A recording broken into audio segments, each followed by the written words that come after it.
এই জন্যই আমি বারবার বলি যে ঘরে কুকুর পোষা ভীষণ দরকার। নমস্কার, আমি সৌভিক। আজ যে ঘটনাটা বলবো সেটা আমি বছর 2 আগে ইনস্টাগ্রামে একটা রিল থেকে জানতে পারি। একটা পেজ আছে ইনস্টায়, ডোনাট দ্য গোল্ডেন গ্লেজ নামে।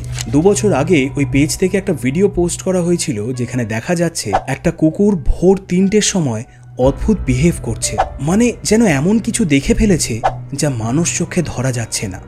আপনি নিজেই দেখুন ভিডিওটা। क्या हुआ है? क्या हुआ है?